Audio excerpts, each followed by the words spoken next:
Thank you, Mr. Chairman. Thank you for the hearing.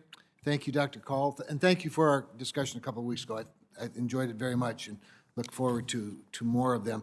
I wasn't going to bring up any of the political issues until you responded to Senator Till, so I just have to address the Russian collusion question. I think he asked a pretty straightforward question after Russian collusion has been deemed to be an untrue, basically a lie by the Mueller report and the bipartisan Senate committee report. I think you started out your response to his question about your tweets pretty good, pretty well.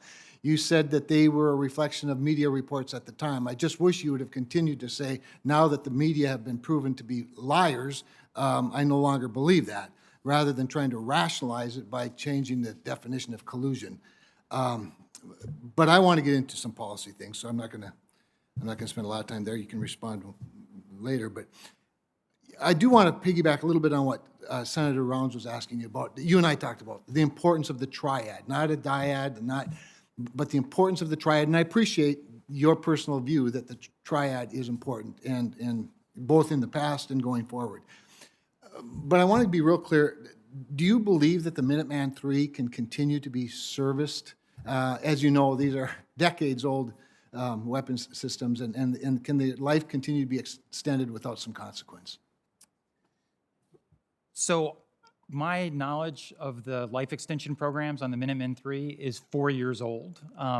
So I don't have the classified analysis. I have, of course, seen the public statements by the STRATCOM commander. I have no reason to question those statements. This will obviously be an issue that I will dig into more if I'm confirmed, but I have no reason to disbelieve the STRATCOM commander. Well, if you believe the STRATCOM commander, then that's pretty good advice, I'd say, and I won't get further than into the funding ramp for GBSD, because we really are on it, I think, at the end of the rope and can't change that trajectory much. So I look forward to you digging into that more. And part of it is because you said something, I think it was in your opening statement or maybe in the question, one of the early questions about deterring China means that China can't believe they can win, or something. That's a paraphrase, and that's, a paraphrase of lots of statements similar. And I just think that the deterrent that the Triad provides and the modernization that includes the LRSOs, the re-engineering the bombers that we have at Minot, the GBSD that we have at Minot are all important parts of that. You talked a little bit about the Abraham Accords, and I would just ask you in a more specific way, how have the Abraham Accords changed the landscape, if you will? It's interesting you say 4 years ago, like 4 years is a long time, except it is a long time. It's amazing what's happened in 4 years. So maybe you could just elaborate on that a little bit. Yeah, I think the Abraham Accords, I give the Trump administration credit for getting the Abraham Accords across the goal line. I think it is the culmination of a set of trends, frankly, that have been in the region for about a decade. One is a common assessment of the Iranian threat, which has moved Israel closer to many of its Arab neighbors. Two is a concern for various extreme forms of Islamism, Al-Qaeda, ISIS, the Muslim Brotherhood. And another factor, I think, is a perception that the region needs to rely more on itself. And so that has pushed Israel and its neighbors together. So I commend the Trump administration for leaning into those strategic trends, and the Abraham Accords are something I think we should continue to encourage.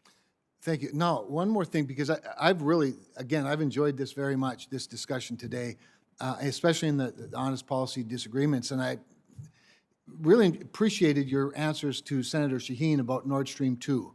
And we know this is a continuation of policies by this government, and we have great concerns. But it hadn't occurred to me until just a little bit ago how directly connected Nord Stream 2 is to not only national security, but to climate change.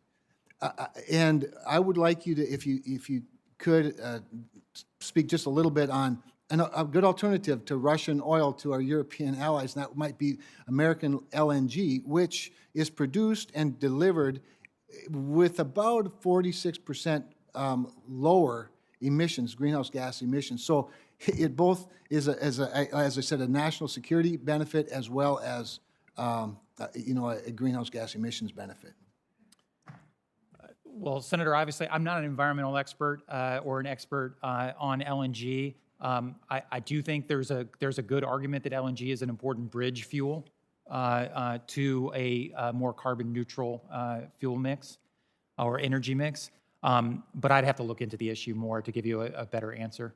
I appreciate it. Thank you. Thank you, Mr. Chairman.